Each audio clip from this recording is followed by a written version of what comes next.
Okay, guys. So let me start because I think I hadn't actually started. So, guys, I was just thinking procrastination and what it means to us. I don't know. Do you want me to start or one of you wants to start? I will start. Okay, go ahead, Tulu. Procrastination for me is I delay doing things because either I'm still trying to figure out how it's going to work out Mm-hmm. and I'm over processing it, trying to make it perfect to a point where it loses its appeal for me and I end up not doing it. Or I don't do it because I know it's so good, but then the potential for failure is so high and the fear of failure stops me from actually eventually doing it. But that process of getting there, that process of failure, that's a learning opportunity. Yes. It's just, I suppose it's about getting through. I had a conversation with someone and they said sometimes the problem with people is we don't want to experience pain or discomfort. We want to get over it rather than getting through it.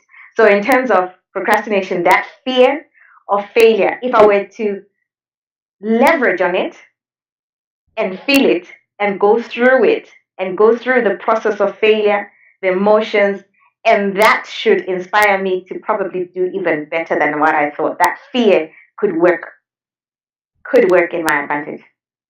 Yeah, Mm. I because presume. fear should actually help you to work even harder because you want to avoid it, isn't it? Yeah.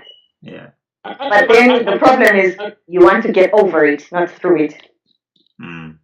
I come from a different angle. I've got two. Mine is one is fear, but the other one that I used to have is overconfidence. When you look at I used to look at something and say, well, I can do that, right? And once I'm in that zone, I then put myself off from actually doing it. Like, so why should I do it? What am I trying to prove? And maybe then leave it until eventually I was challenged by something and failed, and then I had to prove that I can do it. And ever Yeah. since then, fear of failure then has taken over. So I came from being overconfident to being fearful, and I think fear is just about perception.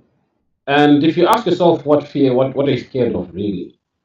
If you really analyze what you're scared, I mean, I'm a psychologist, so I study perception and how people perceive things. It's all constructs, how we construct things in our heads. Who are we scared of? We're scared of our family, letting down our families, letting down our friends, coming out in the open and failing in the open, making declarations I'm going to do this and then not doing it.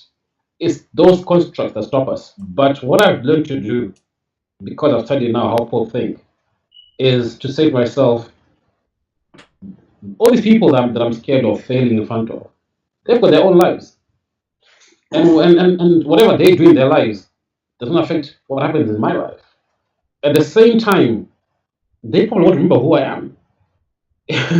So Mm. why should I be afraid to try something and fail? So I've taken that now knowledge that is just my own perception of what might happen if I do fail, Yeah. and turned into something that then makes that fear lose power.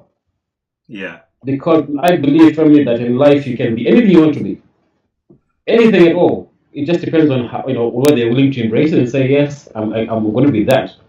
Or Mm. you can choose to say, you know what, I might just fail and everything else. So it's all about how you construct in your mind how you perceive what might happen. Mm. What do you think, Doug? I come from a scientific viewpoint. Studies in neuroscience. I know you're a psychologist, but I study the gray matter behind the psychology, which is Mm, the brain, the human brain. So according to mm, neuroscience, human beings can extrapolate into the future, which means we can play out an event before it actually happens. mm, And so if we think we're going to fail, that event is playing, which is what causes fear, because mm, we are playing out maybe the worst case scenario of what could happen. But if it mm, was something you're sure you're going to succeed in, you are ready to go for it. mm, So I think I think personally, I think the reason we procrastinate is because we don't plan. Or if we plan, we're not planning properly.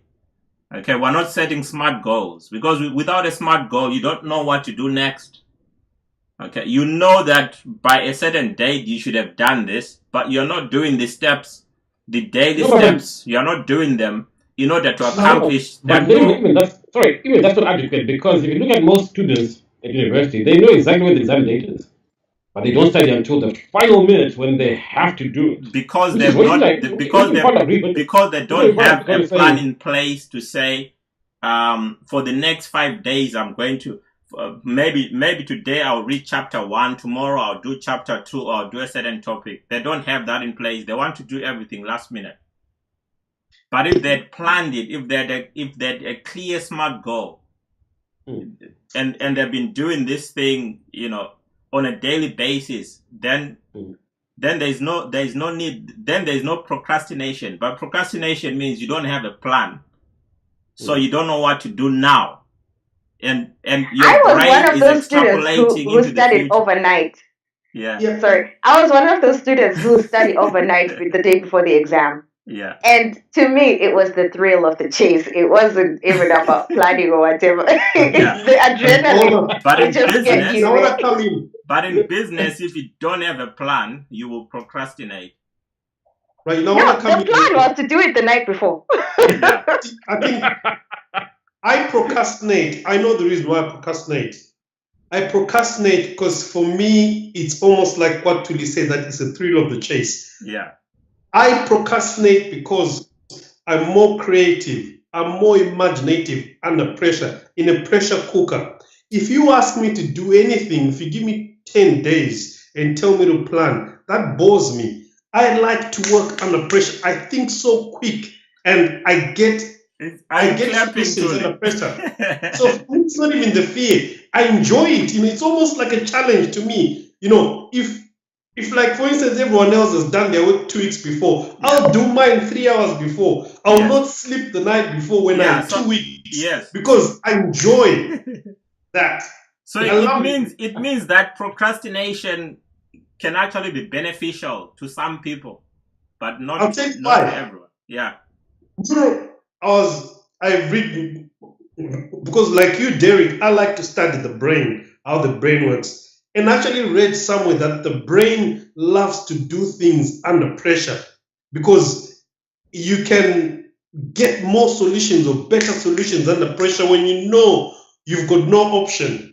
You just have to deliver. But I think it depends. If you are the president of a country and you are running the country like that, procrastinating, then there's a problem.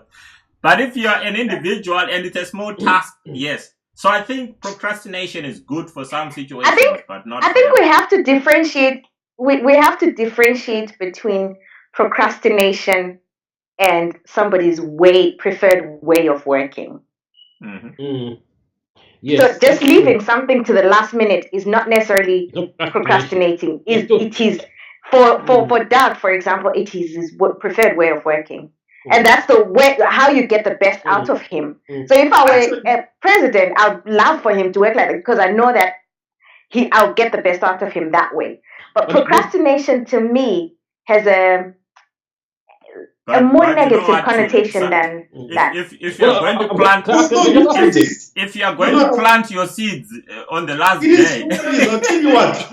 It's not the preferred way of working. It's actually procrastinating, because you know why? I'll give an example. If I've got something that I've got to do, maybe I've got to do it in the next 2 weeks, right? And in my mind, I say, you know what, if I get this thing done in 2 days, I'll have, 12 free days. But day after day, I'll put it off. Guys, you know what?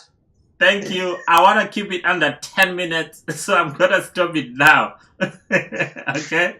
I think we can have another chat on another occasion. Thank you very much. Cheers.